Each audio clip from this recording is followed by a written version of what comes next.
අලුත් ලෝකය හරිම දේ හරියට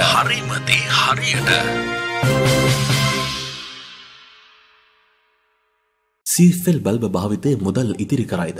බොහෝ දෙනෙකු CFL බල්බ භාවිතා කරන්නට පෙළඹී ඇත්තේ ඉන් බල ශක්තිය පිරිමසාගත හැකි නිසාය. එමෙන්ම ඒවා භාවිතෙන් මුදල් ඉතිරි කරගත හැකි වනු ඇතැයි පාරිභෝගිකයින් විශ්වාස කිරීමයි. CFL බල්බයක වර්තමාන මිල ගණන් අනුව සාමාන්‍ය නිවසකට මෙම බල්බ 5ක් පමණ අවශ්‍ය වෙතයි උපකල්පනය කළොත් එක් නිවසකට වර්ෂයකට රුපියල් 2000ක් පමණ වැය වනු ඇති. තෝමස් අල්වා එඩිසන් මහතා විසින් දැනට වසර 100කට පෙර නිෂ්පාදනය කර ඇති ලොව පළමු සාමාන්‍ය විදුලි බුබුල තවමත් දැල් වෙන අතර වැඩියෙන් ලාභ ඉපෙීම තම ඒකායන පරමාර්ථය කරගත් වෙළඳපොළ බලවේග විසින් සූරාකනු ලබන්නේ අපගේ ආර්ථිකය පමණක් නොව සමස්ත පරිසරයත් ජීවී හා මානව පැවැත්මත් බව අප මතක තබා ගත යුතු වේ. නවසීලන්ත රජයේ සාම්ප්‍රදායික විදුලි බුබුලු භාවිතය තහනම් කරන්නට ගෙන තිබූ නීතිය ඉවත් කරවාගෙන ඇත. ජර්මන් රජය විසින් එරට පොදු ස්ථාන ආරෝග්‍ය ශාලා තුළ CFL බල්බ භාවිතා කිරීම තහනම් කර ඇත.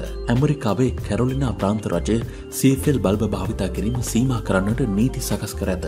සියලුම සංවර්ධිත රටවල CFL බල්බ වලින් සිදුවන හානිය අවම කිරීම සඳහා භාවිතා කළ බල්බ පරිසර හිතකාමී ලෙස බැහැර කිරීමේ වගකීම ඒවා නිෂ්පාදනය කරන සමාගම් වලටම පවරා ඇත.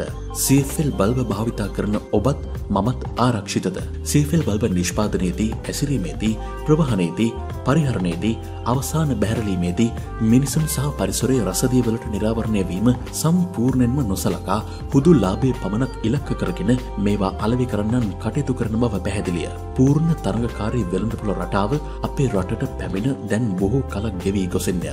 වෙළඳාමේ අනුභවයෙන් අපේ රටේ සෑම ගම් දනව්වකම තිබෙන පෙට්ටි කට පවා ලෝකයේ තිබෙන නානා ප්‍රකාරයේ බඩු භාණ්ඩ වලින් පිරී ගොසින් ඇත. එහෙත් ඒ බඩු භාණ්ඩ පිළිබඳව වන දැනුමෙන් අපේ රටේ මිනිසුන්ගේ මොළ පිරී ගියේ නැත. ලෝකයේ නිෂ්පාදනය කරන තුට්ටු දෙකේ කුණු කසල වලට අපේ රට කේන්ද්‍රස්ථානයක් බවට පත් වූ අද එම නවීන නිෂ්පාදනය හෝ කසල පිළිබඳව වන දැනුමේ කේන්ද්‍රස්ථානය බවට අපේ රට පත් වූයේය. මොහොතක් හිතන්න. ඔබේ දරුවාගේ සමීපතමයින්ගේ ජීවිතය ආරක්ෂා විය යුතුයි.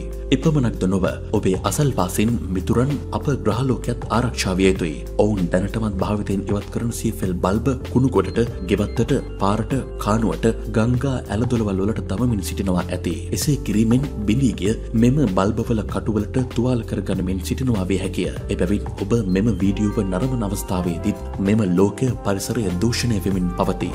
මෙවැනි තොරතුරු දිනපතා නරඹන්න පහලින් අලුත් ලෝකය අපිව සබ්ස්ක්‍රයිබ් කරන්න. දවස සුබ වේවා. ඔබට ජය වේවා.